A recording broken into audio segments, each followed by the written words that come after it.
Donc, salut tout le monde, bonjour à vous. Bonjour, salut. Bonjour. Honnêtement, c'est drôle, on a l'air de deux vieux bonhommes qui se connectent. Qui essayent de se connecter. Première fois, écoute, c'est quand même pas pire. Fait qu'on a réussi, je crois, à être en direct Facebook, TikTok. Bienvenue à tous ceux qui nous écoutent, soit pour le podcast, soit pour Petit Roi, ou juste carrément les deux. Ben oui, fait que bienvenue à Spin-moi ça.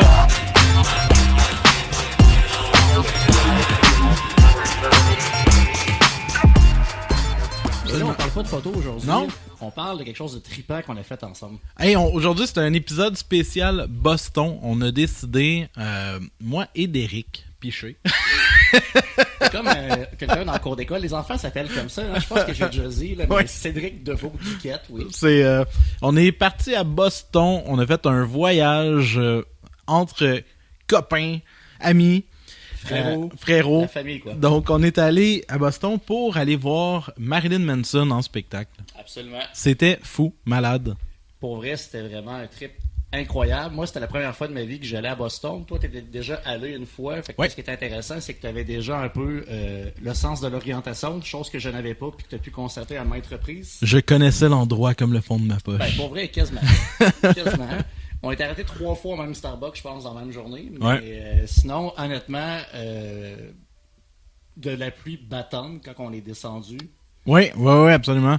Puis ça a été cool en fait. Puis avant ça, moi, avant de me lancer dans le voyage de Boston, Ouais. je veux ramener une question parce que là, aujourd'hui, c'est quand même un épisode où on va parler un peu moins de musique. Ouais. On va parler un petit peu plus de notre trip à Boston. On va quand même parler de chasing parce qu'on a chassé des magasins là-bas Absolument. aussi.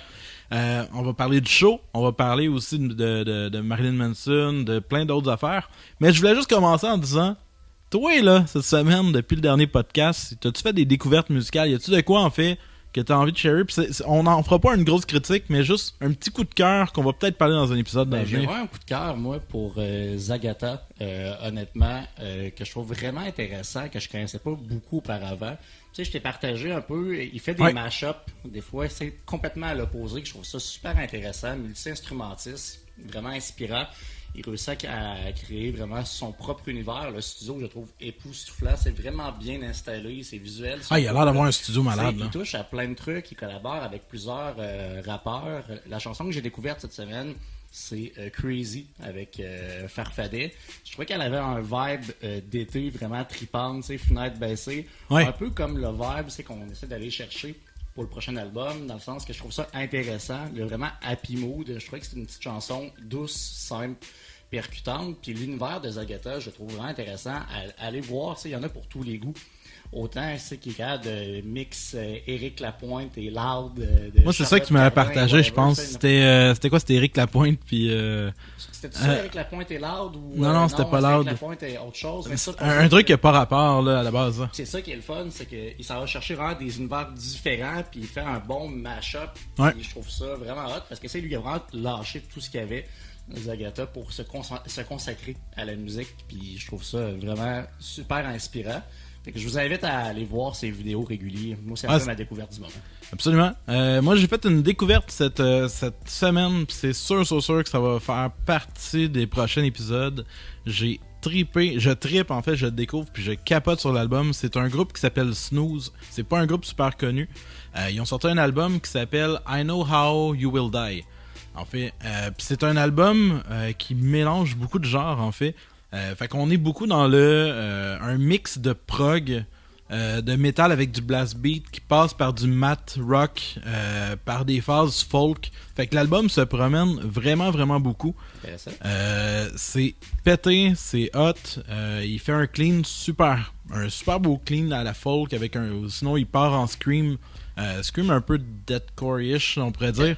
Fait que c'est vraiment éclaté comme univers. J'ai un coup de cœur phénoménal pour cet album-là. Puis c'est sûr que je vais continuer à l'écouter et en parler dans un prochain épisode. Mais si vous connaissez pas Snooze, S-N-O-O-Z-E, Es-tu prêt à dire que ça ferait partie de ton top 10 de l'année? actuellement, il est dans mon top 10 de l'année. Ok. Donc, Un mot ou- 4e position. OK. Ah oui. Il y a peu de chances d'être détrôné. Là. Il est bien placé, d'après moi, il va finir. À moins qu'on ait des surprises cette année. Qui sait. Hey, si jamais, by the way, parce que là, on est en live, fait que je leur dis, mais s'il y a du monde à la maison qui ont des coups de cœur d'albums, etc., dites-le parce que on va les écouter. Malheureusement, on peut pas tout, on catch pas tout, donc si vous avez des coups de cœur puis que vous dites, hey, ça, faut vraiment l'écouter, dites-le, puis on risque fort bien, en fait, de prêter oreille et si on a un coup de cœur, en parler. Puis allez-y, autant dans les vinyles que les CD, que les cassettes, que les plateformes de streaming. On est des mélomanes, on écoute pas mal de tous les médiums. Ce qui nous intéresse, c'est la musique. Puis on a vraiment une ouverture assez phénoménale. Fait que partagez vos coups de cœur, qu'est-ce qu'on devrait écouter. Puis on va pouvoir en parler. Puis ça, on pourra faire des sections au prochain live de ça, un peu coup de cœur des fans. Puis venir un peu parler de ce que vous nous avez proposé. Ça serait fou! Super intéressant. Absolument. Mais outre les coups de cœur, c'est mon plus grand coup de cœur. Je suis encore sur mon nuage, je pense, de Boston. Ah oui, non, c'était malade. C'était fou. Mais ça, on est un peu comme deux frères, pour ceux qui nous connaissent aussi. Puis je pense que c'était vraiment un petit voyage hyper comme intime. Mais pas intime dans ce sens-là. Intime dans le sens qu'on avait vraiment un peu le... C'était intime. On avait 2 lits dans la chambre, je tiens à préciser. Oui, ça. Il y avait du Barry White qui jouait. Il y avait du... C'est pas George Michael. Ah, ça se peut. J'ai mélange tout le temps, George Michael, Barry White. Mais tout ça pour dire que c'était le fun parce qu'on a un mot très semblable de easygoing, mais ça, c'était pas difficile pour se planifier des choses. Très easygoing. Qui proposait quelque chose, let's go, on le faisait. On a marché quoi, l'équivalent de 30 km pendant l'année? Quelque chose comme ça, on était pas loin, là. On a marché un marathon. Oui, on a marché un demi-marathon. 30 000 pas, 23 km, on a fait c'est ça, exactement. On a marché beaucoup. Tu veux-tu nous parler du premier magasin quand on est arrivé le soir à la pub battante qu'on est allé voir? Le premier qui a été une déception. Là. Oui, mais ok, c'est là que tu veux que je te parle de la déception? Oui, déception, c'est très on arrive en fait, on s'est pris un appartement un peu en dehors de la ville de Boston, je me souviens, c'est à Dedham. L'équivalent de Longueuil, là. Ouais. Fait que t'es, en gros, oui, c'est ça, à Dedham. Puis on arrive, il est quoi, 6 heures? 5 heures, 5h30. Dans ces eaux-là. Puis je regarde, veux pas sur Google, puis je vois sur le coin de la rue, il y a un magasin de vinyle. À 300 mètres. Là. Oui, à pied, c'est à côté, là, en fait. Fait que je suis comme, hey man, malade, tout ça. Fait qu'on dépose nos valises, puis il pleut, il fait pas beau. Fait qu'on, c'est comme, c'est parfait pour y aller, tu sais. Absolument. Fait qu'on s'en va, on passe devant, il a l'air d'avoir de la vie. Oui. Ça a l'air ouvert, tout est bien beau. Mais il n'y a pas de parking. Il n'y a pas de parking, fait que là on gosse un peu autour. Finalement, on trouve une petite rue, juste une petite affaire plus loin. On stationne, on revient. Puis, by the way, sur Google, c'est écrit ouvert jusqu'à 8h, puis genre 5h30. Là. C'est ça, on a le temps, là. Fait que là, on s'en va, on est tout excités. On est comme, ouh! Fait que là, on sprint dans la pluie pour pouvoir arriver au magasin. On arrive, il est fermé, mais on dirait on dirait pas juste qu'il est fermé, on dirait qu'il est fermé comme... Mais fermé à la va-vite, on dirait que tout le stock était dehors, il l'a sacré dans le portique. Oui. Il la porte vite, il est parti. Honnêtement, c'est comme déception. Hein. Mais entre le moment où on est passé devant puis le moment où on est revenu, c'est 2 minutes, là. Ah, pour vrai? C'est ça. Fait que grosso modo, grosse déception. On fait, bon, qu'est-ce qu'on fait? Mais on s'est pas rabattu, on a quand même trouvé une autre solution, ce qui veut dire chercher encore un petit peu plus loin, puis au centre-ville, comme de Dedham, si on veut. C'était quoi le nom du magasin? Tu te rappelles-tu? C'est une bonne question, faudrait... J'ai un gros blanc. Centre-ville de Dedham, un petit... ce qui paraît, ça fait 2 ans qu'il y a la place. Une librairie, surtout. Ouais. Avec des CD et des vinyles. Ça fait à peu près 2 ans que c'est ouvert. Monsieur... il faisait vraiment bibliothécaire. Je pensais que c'était à dire Bibi et Geneviève. Non! Il faisait vraiment Bibi et Geneviève. Il avait les cheveux verts et un petit gros nez rond. Non! Pour vrai. Ça a été Fait que là, on arrive, pis on voit des CD. Fait que là, on est quasiment en train de mosh pit pour aller voir les CD en premier. Il y a un rack à CD, puis les deux, on est en train de se taper du bras. Je pense que je vais en parler direct parce que tu y vas en premier, puis moi, j'en trouve un autre. Il est moins intéressant de ce côté-là. Puis toi, tu trouves le merveilleux Siamese Dream. Voilà, pour ceux qui... de Smashing Pumpkin. Puis Cédric l'a en vinyle, si je me trompe pas. Oui, je l'ai en vinyle certain. Moi, je l'avais pas en vinyle, je l'avais pas en CD non plus. Fait qu'il a été très généreux, puis il me l'a laissé. Donc, c'est chef-d'œuvre. C'est un bon gars, moi. Ben, vraiment. C'était vraiment touchant. Ça, c'était un moment émouvant du voyage. Oui. Mais Il a Smashing pleuré. Pumpkins, Siamese Dream, deuxième album de Smashing Pumpkins en carrière, qui est vraiment, vraiment incroyable. Ah oui. Puis là, je vais faire un statement. Je t'avais déjà averti quand t'es rentré tantôt. Statement intéressant, tu vas voir. Le parallèle est avec Silverchair. C'est moi, je trippe particulièrement, mettons, Silverchair sur Frog Stomp. Ouais. Le premier album, je trouve qu'il y a un son unique qui se démarque. Puis après ça, il y a Neon Ballroom qui est intéressant, super intéressant. Mais pour moi, Siamese Dream et le Frog Stomp de Smashing Pumpkins, puis Melancholy et le Neon Ballroom. Puis t'as vu que le monde, Silverchair. ça veut pas dire qu'ils connaissent Silverchair. C'est comme si toi tu tripais sur l'époque country de Taylor Swift, puis qu'après ça t'as viré pop, où est-ce qu'elle est devenue super connue. Oui. Mais tu tripes quand même sur l'époque. Mais... Fait que je voulais juste parler aux Swifties, là, question d'aller chercher du reach. Mais honnêtement, man, c'est que Frog Stomp et Siamese Dream, je trouve qu'ils ont un son très grunge, puis super, c'est vraiment, vraiment intéressant. Ouais. Neon Ballroom de Silverchair devient plus clair, plus accessible, je pense, pour plusieurs personnes. Même chose pour Melancholy.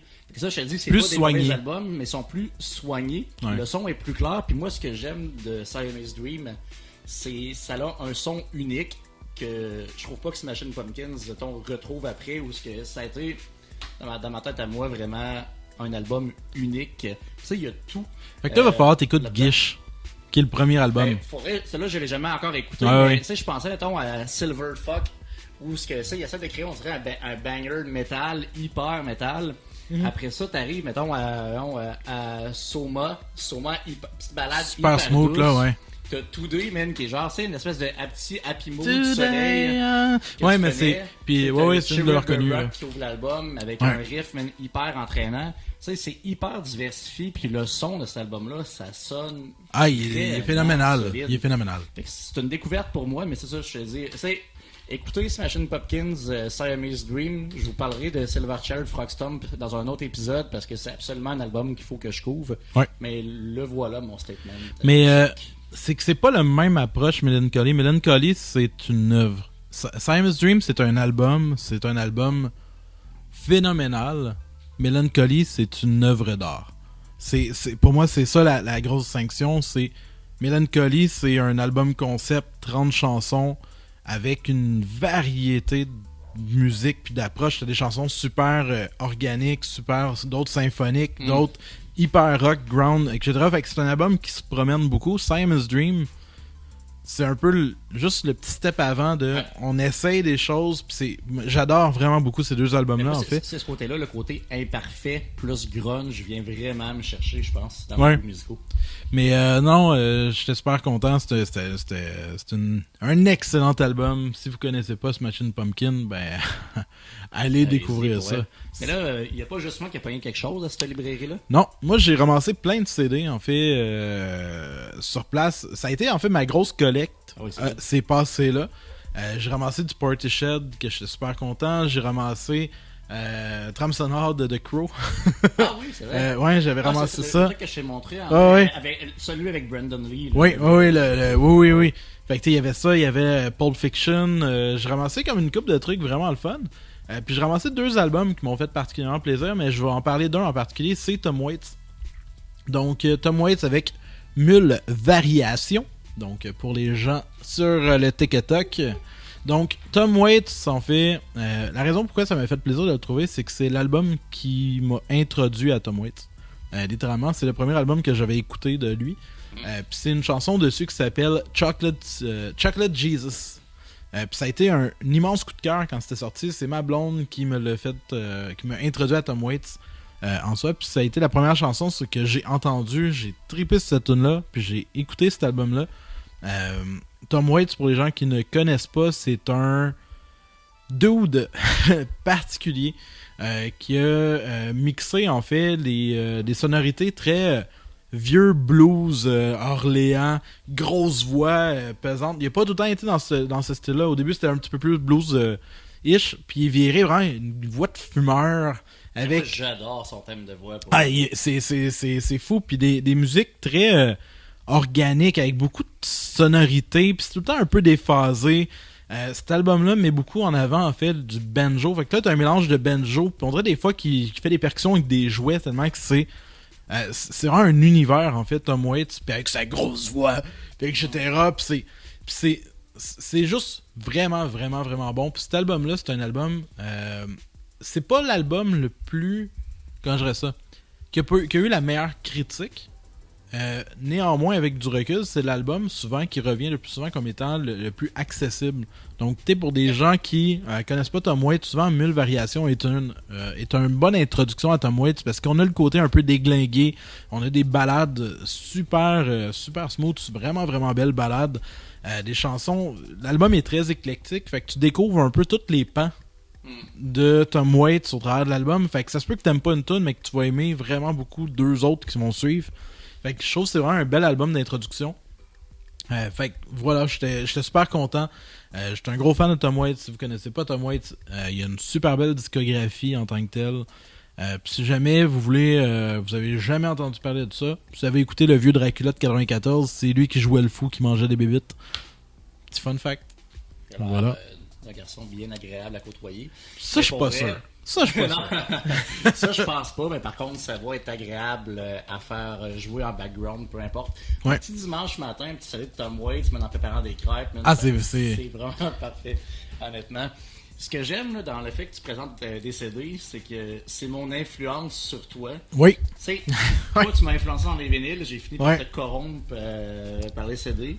Finalement, Louis-Philippe a eu un contrôle absolu sur nous. C'est lui qui a commencé CD, vinyle avant nous. Ouais, puis on est rendu accro. Fait que là, il va falloir changer Spin-moi ça pour Press sur Play. Là. Je sais pas trop, là, voilà. Mais on va parler de vinyle quand même. Mais j'ai une chose que je veux montrer. Ça pas long. Parce que c'est vraiment hot. Parce qu'on parlait de la librairie.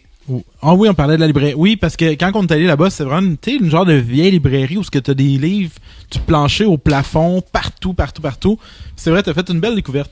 Puis, honnêtement, la découverte, c'est Alice au Pays des Merveilles, mais de Lewis Carroll.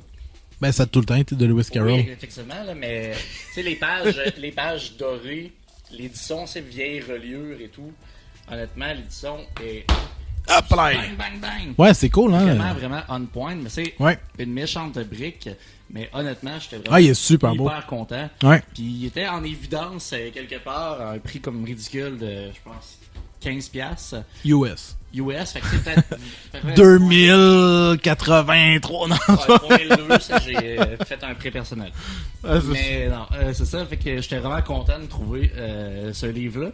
J'ai commencé à le lire un soir un peu fatigué. Je me suis dit, faut que je sois quand même en forme pour le lire. Ouais. Parce que lire Alice au Pays des Merveilles en français, c'est quand même assez pété comme lecture. En anglais, une petite coche de plus. Fait que, mais assurément que je vais passer au travers. Je pense que c'est un défi littéraire que je me suis C'est vraiment excellent. C'est un incontournable de la littérature. Absolument. Mais là, on n'a pas juste fait ça. Si on est arrivé, on est allé... Fait que oui, ça c'était jour 1, là. C'est ça. Ben en fait, c'est soir 1. Fait que là, on est le vendredi soir. Fait que là, CD, ça... Là, c'est le bout qu'on a joué à Mario Kart, man, sur ta petite Switch, 2 écrans, 2 petites manettes. Ça, Oui, puis je me suis fait torcher. Mais oui. C'est Comme tout le temps. C'est le seul jour, oui, effectivement. Mais jour 2, on se réveille, c'est la journée du spectacle. Donc, on est tout fébrile, tout excité. Marilyn Manson embarque sur scène le soir. On est 2 fans de Manson. Puis là, on rentre pas dans le débat de whatever, son histoire en tant que telle. C'est juste qu'on a grandi sur sa musique. Moi, je l'avais jamais vu en show. Toi, tu l'as vu quelques fois à l'époque. Donc, c'était quand même pour... c'est toute ma jeunesse, en fait, que j'allais voir personnellement. Mais c'est rien que le soir. Fait qu'on a une journée à occuper. Oui. Ben, le matin, on se lève assez tôt. Fait qu'on dit que j'avais envie d'aller voir le Fenway Park. Je voulais ma fameuse casquette bleue avec mon B rouge de Boston. C'est des Red Sox. Ouais. Fait qu'on se parque au Fenway Park. Petit fun fact, qui n'est pas tant le fun que ça. On se parque. Je télécharge l'application Boston Parking. Puis je me dis, ça va bien aller, j'ai pris mon parking comme un honnête citoyen. Puis tout est beau, on s'en va, on va se promener, peut-être 45 minutes, on revient, puis il commence à pleuvoir un peu, on court au char, puis Sid me lâche. Hey, il va y avoir un ticket sur ton char, pis c'est drôle, là. Puis finalement, j'arrive au char, pis calice, il y a un ticket orange, genre Parking Violation Boston. Parce que quand je suis pas dit, c'est moi qui ai appelé la ville. C'est ça. Hey, le dude, c'est parqué. Non. Fait que là, la journée a commencé à écrire un petit courriel en anglais, finalement, à la ville de Boston pour essayer de le contester avec des screenshots et tout. C'est toujours en analyse, donc on l'a toujours Pis son rat, hein, parce que tu sais, hein. ça a pris quoi, 20 minutes, là? Ben, 9h09, on payait le parking, 9h30, il nous donnait l'étiquette, comme 18 minutes après. Ça, c'est le fun. C'était vraiment le fun. Ça, c'est le fun.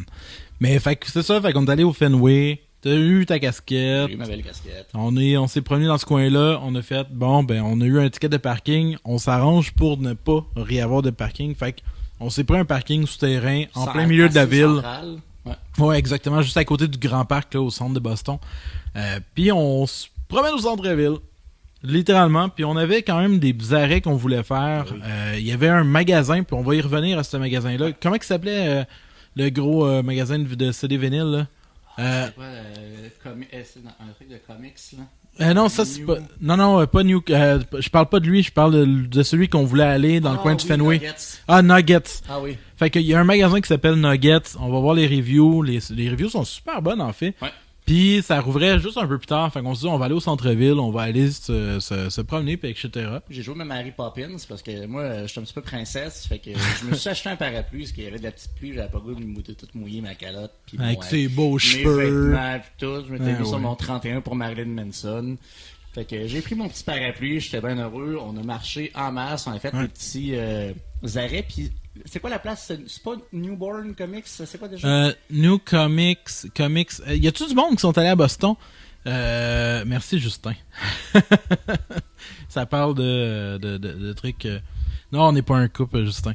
Non. Mais c'est... Deux frères, mais pas un couple. Voilà. Mais c'est ceux qui sont allés à Boston, c'est un truc... Bref, c'est un gros magasin avec... t'as des BD, t'as une section musique, t'as vraiment du merch as fuck partout, en fait, de tout ce qui est comic book, super-héros, whatever, en fait, de la culture geek. Fait qu'on était allé là, vraiment hot, en fait, vraiment cool l'arrêt. Aussi vinyle, CD, un peu style HMV, Archambault-ish. Ça ressemblait un peu cher. Ben, un peu Pas cher. J'ai envie de te dire un peu comme du Sunrise, mettons. Ouais. C'est ici, pour ceux qui ont la ref, là, c'est un peu ça. Mais reste que... On n'a rien acheté là, mais on a fait plusieurs arrêts. Le Quincy Market aussi, c'est qui est intéressant. On a marché à travers la ville, puis c'était bien agréable. Puis finalement, on décide d'aller aux Nuggets. Vers la fin de la journée, il se met à faire beau. Puis là, on arrive dans le vieux Boston. On s'en prend des petites photos là. C'est vraiment un beau décor, je trouve. Vraiment l'architecture brique rouge. Un peu britannique, là, qui fait un peu Londres. J'ai trouvé ça vraiment très très beau. On arrive aux Nuggets, puis le Nuggets, c'est des anciens vétérans de l'armée qui tiennent la boutique. Puis on a beaucoup d'attentes. Puis on a hâte d'arriver là parce que ça a l'air vraiment grand. On rentre là. C'est la place qu'on voulait aller. C'est la place. Ouais.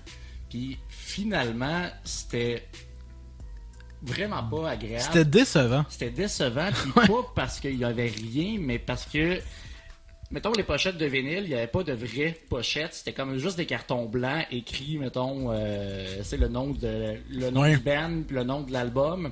Fait que c'est comme mais les vinyles, c'était pas si pire, c'était les CD le pire. Mais les CD, c'est tout pogné en pointe, mais juste comme une feuille comme de carton dans un plastique, là. Fait que tu peux pas lire, mettons, les côtés des CD, là. En fait, ce qu'ils faisaient, c'est qu'ils prenaient les livrets des CD puis les mettaient dans des comme des sacs Ziploc, là, on pourrait dire.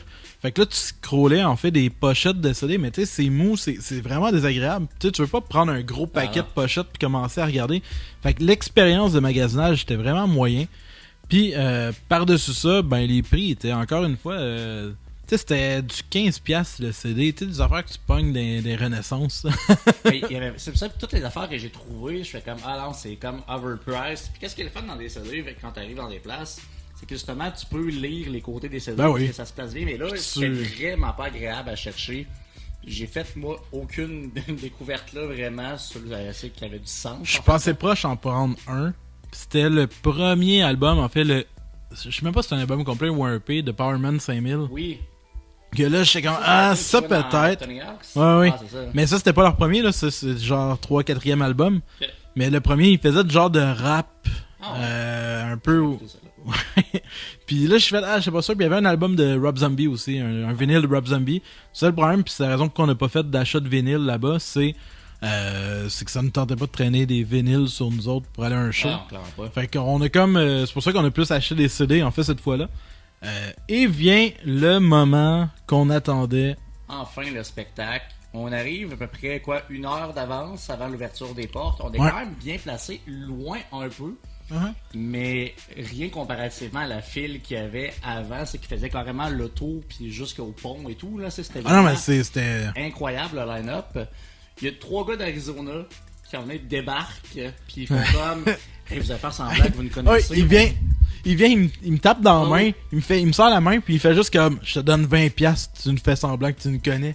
Juste pour pouvoir, en fait, ne pas faire la file. Fait qu'on fait ben, why not? Why not? Ça a payé le. Ça a payé le parking. Fait que les gars étaient là. Mais le show, honnêtement, hyper belle salle. C'est à The House of Blues Ouais. à Boston. Très, très, très belle salle. Le son était impeccable.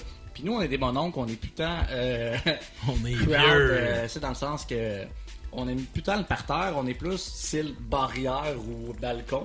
Là, on avait un petit spot barrière avec une vue parfaite sur le stage. Honnêtement, le son impeccable. Ouais, vraiment, Mais vraiment. un Manson en forme, mais phénoménal. Là. Ouais, puis pour mettre un peu en contexte, si jamais les gens sont pas suivis tant Manson, ça fait 3 ans qu'il est sobre. 4 ans qu'il est sobre, en fait, qu'il a arrêté de consommer. Ça paraît dans sa shape d'un, il a retrouvé, peut-être pas sa shape de Antichrist, parce qu'il était méga en chien, mais il a vraiment retrouvé une shape, il a retrouvé sa voix, il a retrouvé son énergie, il est groundé, en fait, solide, là. Ouais. Fait qu'en spectacle, en show, j'aurais pas pu demander mieux. Puis probablement qu'il a jamais été aussi on point depuis probablement l'époque Golden Age et voir encore. Là. Ce qui est hot, c'est que c'était sa première tournée solo en Amérique du Nord depuis 2019. Ouais.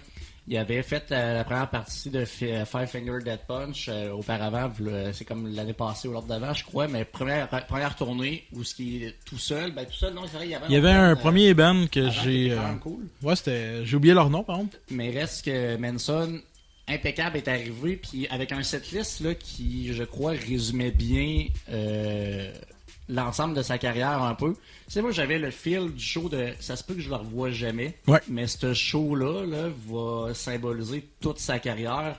Si j'en gardais un souvenir mémorable. Tu sais, tout le long, honnêtement, autant le décor, plus les éléments, c'est sa casquette de Golden Age, tout le chapeau avec Coma White. Il est comme allé chercher, ouais. Avec Mobscene. Ouais. Il est allé rechercher en fait plein d'éléments de sa carrière en fait. C'est C'était ça. littéralement un show de. On refait des années là. Il est Encore, parti. Tu sais, il a même fait des tunes de son premier album. C'était Lunchbox qu'il a fait. Il a fait Tourniquet. non, il a fait Get Your Gun. Ouais. Qui a joué en fait. Fait que tu sais, il est allé rechercher même des vieilles tunes que ça fait. Je m'attendais juste pas à ce qu'il joue en fait. Fait que tu sais, il a fait Get Your Gun, il a joué du Antichrist avec Beautiful People, il a fait Tourniquet, il a joué en fait beaucoup de Hollywood également avec il a fait The Nobodies. The Nobodies en version un peu raccourcie mais vraiment cool en fait, plus quasiment plus a cappella. Il est allé beaucoup dans Golden Age en fait, il en a fait quand même une coupe de Golden Age of Grotesque. Il a skippé après ça tous ses albums jusqu'au dernier. Ouais, à peu près. Non, il a fait un peu d'Even Upside Down. Il a fait Satan. une tune, c'est Satan. Ouais. Satan, puis après ça, il a joué en fait quelques-unes de son dernier album, on va en reparler aussi On va en fait. parler, assurément. Mais honnêtement, moi je l'avais jamais vu autant en forme. Je l'avais vu 2 fois dans ma vie, Manson. Première fois tournée de Eat Me, Drink Me, Ouais. qui était vraiment excellente. Puis je l'avais vu aussi pour... c'était quoi l'autre d'après là, avec... Après Eat Me, Drink Me. Hein? ouais. Pas, The Eye of Love. The Iron of Love. Ah oui, Fait que oui, c'est vrai. Fait que c'est ces 2 albums-là, moi, que j'ai vu en tournée, mais ceux-là, honnêtement, un Manson en forme d'aplomb. Tu sais, il rentrait avec Nod, If You Understand. Ouais. De Qui est son en nouvel fait une album. solide track pour ouvrir un show. Putain, mon gars, puis il Ah ouais. rentre, il scream en arrivant, il est vraiment, vraiment dedans. Ouais. Tu sais, il y avait ces fameux mots, un peu comme grotesques de l'époque, où quand il avait chaud, il prenait des gilets, Ouais. Il s'essuyait les dessous de bras, le chest, la face, le cul, genre, puis il lançait ça dans le crowd pour que quelqu'un ait un gilet de show. Fait que c'était vraiment du Manson pur et dur. Mais je pouvais pas rêver mieux, honnêtement, de le revoir, mais aussi en forme que ça. Ouais, non, C'était plus que parfait. Ouais. Non, pour vrai, super bon cette liste. La seule déception, puis on en a parlé après, on a eu Fallait trouver au moins une bébite. une bébite à son show, en fait, c'est que initialement, dans son setlist, parce qu'on l'avait regardé un peu, justement, ses shows d'avant, il jouait One Assassination Under God, en fait, qui est la première tune de son album, qui est probablement une des meilleures d'albums, en fait. Ouais, solide. Puis on l'attendait, puis en gros, il a sorti dernièrement un cover de Phil Collins avec... Tu vas-tu arrêter de me couper? Non! Je t'aidais. C'est pas vrai. Mais In the Air Tonight, qui est pas particulièrement bonne. En show, c'était mieux, mais c'est juste que il a remplacé finalement Assassination par cette tune-là. Puis on aurait vraiment aimé ça l'entendre. Surtout que c'était la tournée de One Assassination Under God. Puis Oui. c'est une tune qu'on voulait entendre. In the Air Tonight, je trouve qu'elle fitait pas dans le setlist. Je trouvais ça intéressant comme proposition pour les internets, puis pour ceux qui les collectionneurs et tout. Ouais. Pour le show, assurément que j'aurais voulu One Assassination Under God. Ouais. Puis c'est un peu ce qui nous amène à parler du show de Boston, parler de Manson, parce qu'on se rend compte qu'on n'a pas parlé encore du vinyle du tout. Donc voilà pour les gens de TikTok. Hey!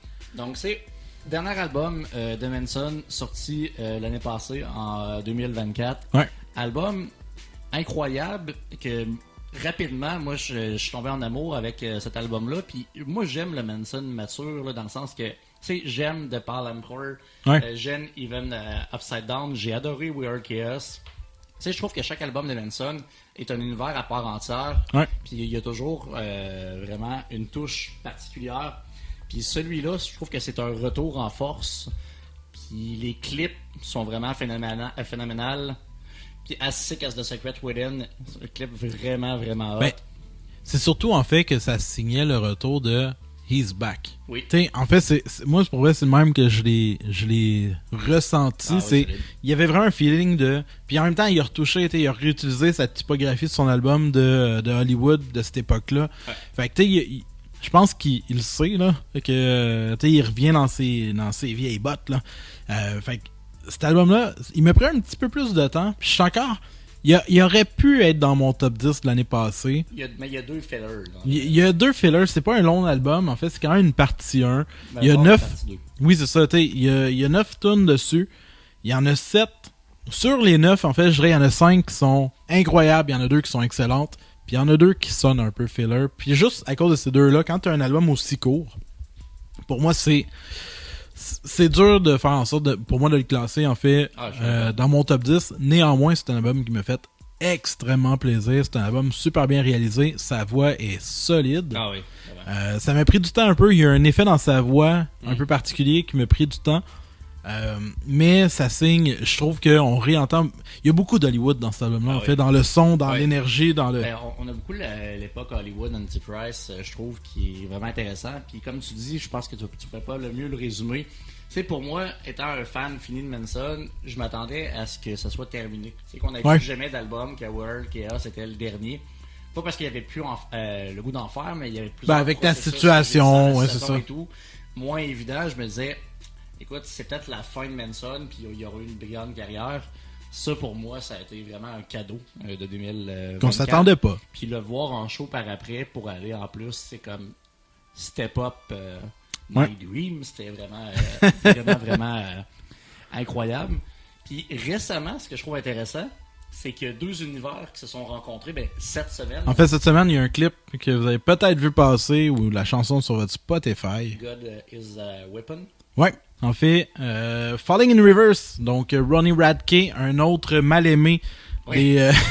En fait, deux mal-aimés qui se sont aimés. Hyper donc, en plus, Ronnie. Oui, Ronnie Radke de Falling in Reverse qui, en fait, est littéralement en train de dominer, je dirais, les charts web du côté pop metal quand même. J'ai goût de dire ça parce que reste que c'est quand même un artiste il est tellement polyvalent, mais c'est parce que il touche à plein de choses, mais avec brio. Oui. Tu sais, il est capable de toucher au rap, mais d'abuser, de screamer, d'avoir un beau scream, d'avoir un beau clean. Son plus gros problème, c'est son attitude, mais sinon, en termes de talent, il l'a, tu sais. Puis c'est... Fait que Ronnie Radke, Marilyn Manson, ses deux amis, il y avait quand même beaucoup de gens qui en parlaient que ça allait peut-être arriver parce que Manson... Oui, c'est ça, exact. Fait que ça avait spéculé un peu, puis ben effectivement, c'est arrivé. Donc ils ont sorti une chanson conjointement avec un clip qui est en fait, encore une fois, un beau clip. Ah oui. Falling in Reverse, son deux talents, c'est être capable de faire des productions qu'on entend très peu, en fait, en termes de qualité puis en termes de diversité, et en fait de réaliser des vidéoclips qui sont des vrais vidéoclips. Tu sais, à l'époque, un vidéoclip, c'était pas juste... Puis on fait ça parce que c'est pas cher à faire, mais tu sais, juste deux...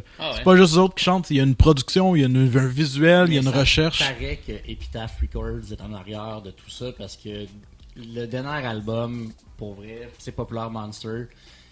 Tu le vois dans le son, mais tu le vois dans le visuel, dans les vidéoclips. Il y a vraiment une recherche, mais il y a un budget aussi.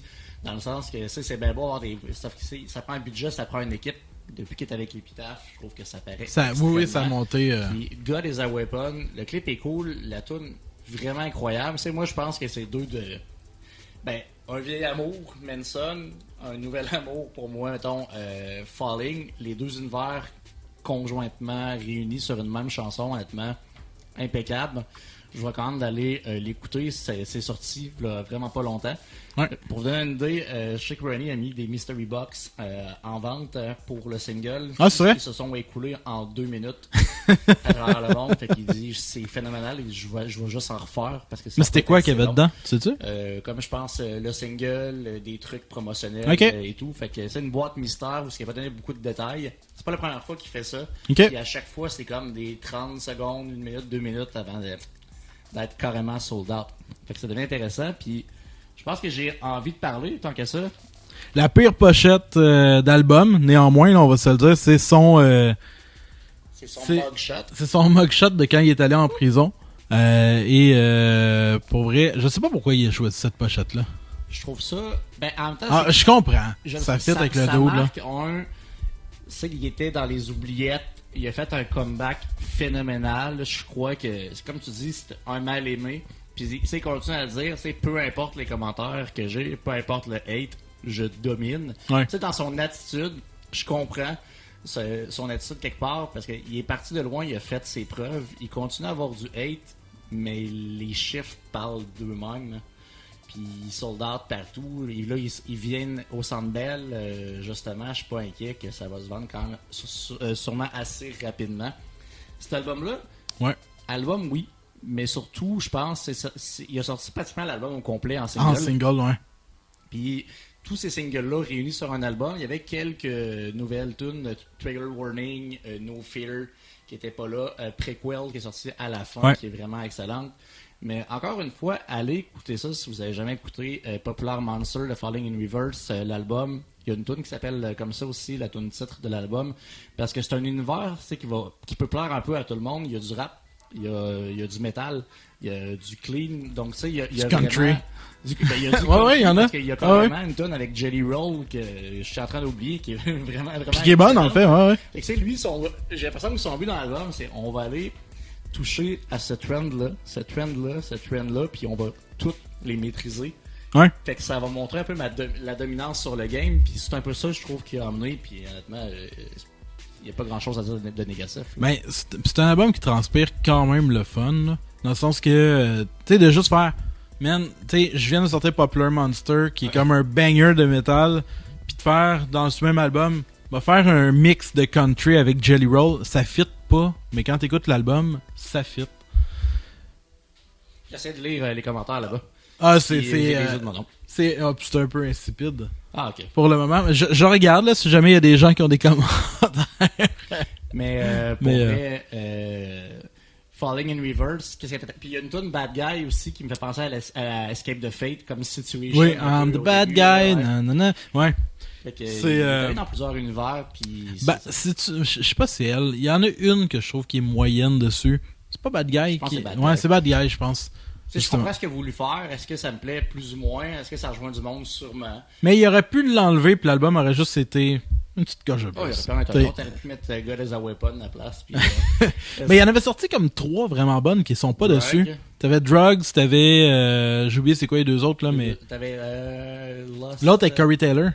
Ah, c'est vrai. Il y avait un feat avec Ouais. Corey Taylor qui était bonne aussi. Il y en avait une couple puis qui n'ont pas été sur l'album. Ça, j'étais déçu un peu parce qu'il était Ouais. vraiment excellente. Mais tout ça pour dire, allez écouter ces 2 albums-là.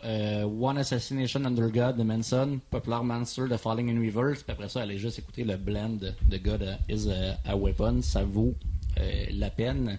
Ouais, vraiment. Puis, honnêtement, Manson, si vous avez la chance d'aller le voir éventuellement, je ne sais pas s'il va faire d'autres tournées par après, mais allez-y. Parce que je ne sais pas s'il va avoir plusieurs autres tournées. Est-ce qu'il va avoir plusieurs autres albums? Il y a une partie 2 qui s'en vient. C'est peut-être la fin d'une ère. Puis Manson a révolutionné le métal industriel à plusieurs niveaux. Puis avec son choc rock, puis il le faisait bien. Puis je crois que ça a marqué des générations. Tu sais, des artistes comme ça, j'ai pas l'impression que on va en avoir autant. C'est des aussi influents, peut-être actuellement. Puis c'est peut-être que... Parlez-moi d'artistes, voir que vous pensez qu'il va laisser une marque un peu comme Marilyn Manson a laissé à son époque, comme David Bowie a laissé à son époque. Ouais. Des gens vraiment qui ont apporté une espèce de révolution musicale dans leur attitude, dans leurs propos, leur opinion, leur vision. Surtout, en fait, dans le milieu metal, rock, etc. Tu sais, dans le sens que dans la pop, il y en a. Ouais. J'ai l'impression, dans le rap, il y en a. Kendrick Lamar, tu sais, etc. Tu sais, dans le rap, je suis capable d'en nommer. Ouais. On dirait que je sais pas, en fait, dans le métal, il y a des affaires que je pense qui ont changé d'affaires, mais au point de dire que ça a été une révolution, tu sais, je pense à Lorna Shore avec Wilbur Moss. Mais tu sais, en même temps, ils vont pas marquer l'histoire. C'est juste qu'il y a eu un pivot de avant et après Lorna Shore dans une scène Mais niche. putain que ça a fait du bien au deathcore, man, parce que Ouais. je trouve que ça l'a vraiment rehaussé un peu la qualité. Ça l'a amené les bands à se dépasser, autant dans la brutalité, mais la recherche aussi de profondeur. Parce que Lorna Shore, c'est pas juste brutal, il y a du symphonique, puis ça devient intéressant. Mais voulant dire, j'ai de la misère. Fait que ouais, s'il y a du monde qui pense à des groupes qui actuellement sont en train de marquer l'histoire de la musique, je serais quand même curieux de vous lire. Ah, absolument. Ouais. Absolument. Puis on vous le redit à ce stade-ci d'épisode, si vous avez des coups de cœur, si vous avez des propositions d'écoute, des critiques que vous aimeriez, ça serait super intéressant que vous les commentiez pour qu'on puisse vous lire plus tard et peut-être faire une espèce de spécial prochain épisode, coup de cœur des fans, pour faire un peu une rétrospective. Puis même ce qui pourrait être cool, c'est si vous faites de la musique. Oui. Tu sais, s'ils font, tu sais, on pourrait se faire un segment de temps en temps s'il y a quelqu'un qui a sorti un album, qui nous l'envoie, puis qu'on l'écoute, puis qu'on en parle. Ouais. Ça pourrait être vraiment hot. Ça pourrait être cool de recevoir des invités aussi avec le temps. D'ailleurs, c'est-tu secret? On peut le dire d'avance? Non, je pense pas que c'est secret, là, à moins de... non, il n'y a pas de secret, Je pense ça. que non. On va recevoir notre premier artiste invité, qui est Thomas Simon Sadier, la semaine prochaine. Donc, le 30 mai, qui va venir nous parler un peu de sa carrière musicale, de son parcours. Thomas a un parcours qui est super intéressant. Ouais. Donc, vous allez pouvoir en apprendre plus. Puis, assurément qu'il va jouer le jeu, lui aussi, en apportant un vinyle, puis en nous faisant part d'un coup de cœur. Mais soyez là, en fait, le 30 mai prochain pour pouvoir voir cet épisode-là. Absolument. Et s'il y a des gens, jamais, qui voudraient venir dans la scène musicale, des mélomanes et tout, c'est commentez, faites-nous part, en fait, de tout ce qui vous passe par la main. Par la main. Par la main. Par la main. Yes. Voilà. Puis, dernière journée de notre trip à Boston. Faut quand même en parler, en fait. Oui, on allait oublier ça. Après Manson, on a closé la soirée, très cool. On a joué à Mario Kart, je me suis fait torcher. Encore une fois. Dodo, boulot. Non, le lendemain, on est allé à Salem, qui est une ville réputée, en fait, pour son histoire de sorcières et tout. En se disant, en allant à Boston, on s'était dit, on veut faire un clip pour une tune. Puis là, au début, on s'enlignait à faire, on était en train de travailler sur un nouvel album, on voulait peut-être faire un clip pour une de nos nouvelles tunes. Ouais. Puis, on voulait attendre, en fait, avant de sortir ces chansons-là. Fait qu'on s'est dit, hey, on s'en va à Boston, on est à côté de Salem, on a une tune qui s'appelle Ghostbuster. Ouais. Donc, on s'est dit, pourquoi pas essayer de jumeler les deux puis d'en faire une thématique. Fait qu'on est allé à Salem en se disant, hey, on va aller tourner là-bas. Ouais. Première des choses, Salem, c'est cool, ça vaut la peine si vous êtes dans le coin, c'est un arrêt intéressant, c'est un arrêt touristique là, quand même. Là. Très, très, très touristique. Ah oui. Fait que t'as une rue principale qui est sympathique avec beaucoup de commerces, de petites maisons hantées, des t-shirts, etc. Par contre, juste pas un t-shirt que j'aime bien gros. Il est quand même cool là, c'est le Ramones, hein? ben c'est comme les Ramones ou de Clash. Je pense que c'est le chandail de Clash. Puis au lieu d'être les 4 gars de Clash, c'est genre Texas Chainsaw, Jason, Michael Myers, puis etc.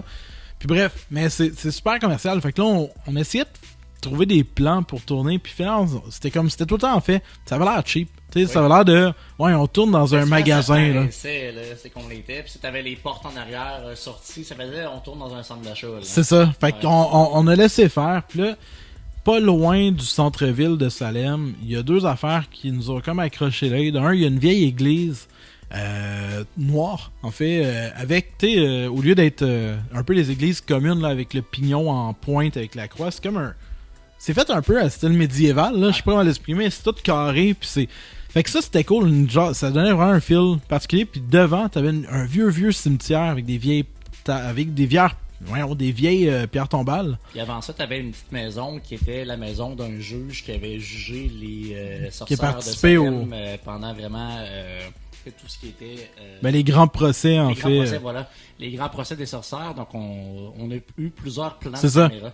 Puis le cimetière, c'était beau. C'était un vieux cimetière, mais avec des beaux grands arbres, etc. Fait que on a finalement tourné notre clip là. Donc, si jamais vous l'avez pas vu, il est disponible sur YouTube. Il est disponible même, je pense, sur TikTok. Si vous allez sur notre TikTok ou YouTube, même Facebook. Bref, il est partout là actuellement. Ça s'appelle Ghostbusters, qui est une chanson qui figure sur notre dernier album Évasion, qui est sorti le 13 septembre. Ouais. Donc, on voulait avoir un visuel. Puis, on est vraiment satisfait parce que je pense que c'est un visuel qui est intéressant pour vous. À la maison, mais qui est intéressant pour nous aussi parce que ça symbolise un peu la fin de notre trip à Boston. Puis ça marque en visuel un peu cette journée-là. Ouais. Puis en plus, sur les notes de notre musique, fait que c'est C'était malade. C'était bien sympathique. Fait que c'est pas mal ça notre gros trip. Boston, fait que Manson, gros coup de cœur pour son spectacle. Gros coup de cœur pour son album aussi. Ça a été un voyage vraiment le fun. Ça a été un peu décevant quand même sur le chasing de vinyle pis de CD, mais la petite boutique à Dedham, vraiment nice. C'est juste plate, là, j'ai oublié le nom, là, mais c'est en plein milieu du centre-ville. C'est une librairie en fait, mais ils vendent aussi un peu de vinyle pis de CD. Ça a été vraiment un gros coup de cœur. Vraiment, ça, c'est la plus belle place. C'est assurément que j'y retournerai. Puis le propriétaire, vraiment smart. Il nous orientait pour savoir où aller manger et tout. Vraiment gentil. Des livres à perte de vue jusqu'au plafond. Il y avait de tout. Honnêtement, on aurait pu passer beaucoup de temps là. Ouais, vraiment.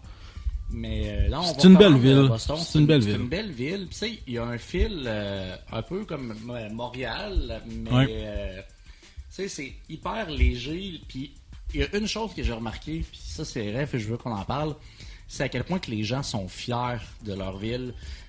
Il y a beaucoup de gens qui ont des casquettes Boston, des crewnecks, des gilets, des whatever. Boston, tout le monde se promène dans la ville, puis c'est pas juste des touristes. Ici, mettons, quand on met des gilets Québec bleus, ça fait marcher aux puces. Ça fait marcher aux puces ou ça fait redneck? Ça fait genre, un peu redneck. Tu fais comme le de loser. À part à Saint-Jean, on le porte pas. Fait que ça, c'est différent. Mais Boston, ça m'a marqué. Parce que vraiment, là, les gens sont fiers de leur ville. Mais aux États-Unis, en fait, moi j'avais été à New York, puis c'est pareil à New York aussi. Ouais, c'est vrai. C'est vraiment, il y a quelque chose aux États-Unis, ils ont un côté plus patriote, ou plus patriotique. Là. Les drapeaux aussi, on a vu beaucoup de pots de fleurs aussi, que c'est, mettons, 12 petits drapeaux des États. Et ça, il y a vraiment un sentiment plus patriotique. Puis on n'en va pas dans le débat Canada-États-Unis, c'est vraiment pas là, mais dans le sens qu'il y a vraiment cette fierté-là qui m'a frappé. De mon côté en marchant dans les rues de Boston, mais ça a l'air, la vie a l'air chère, mais pour y aller, mettons, un week-end, c'est vraiment une belle ville. Mais le monde a l'air relax. Contrairement, tu sais, c'est la différence avec Montréal, c'est que les gens ont l'air chill as fuck. Ah, vraiment. Ça m'a marqué. Tu sais, la fierté, puis à quel point c'est calme, puis j'ai trouvé ça vraiment le fun. Fait que, allez-y à Boston, ça vaut la peine. Vous êtes mélomane. Il y a de quoi, vous êtes fan de sport, on a les Bruins au hockey, on a les Patriots au football, on a les Red Sox au baseball. Donc ça devient intéressant parce que c'est une ville où ils sont fiers aussi de leurs leur équipes. Sport, puis de leur équipe. Fait que là, vraiment méchant beau trip Boston, je vous le conseille fortement. Absolument. Fait que voilà, c'est, je pense que c'est pas mal ça qui est ça. Je pense que oui, je pense qu'on a fait le tour. Fait que le 30 mai, soyez là. On va vous parler d'un vinyle et d'un coup de cœur, en plus de recevoir Thomas Simon Sadière. Donc, ça risque d'être encore fort intéressant. Yes. Laissez-nous des commentaires, venez nous écrire en privé sur les réseaux Instagram, Facebook, TikTok, ça va nous faire plaisir. Oh!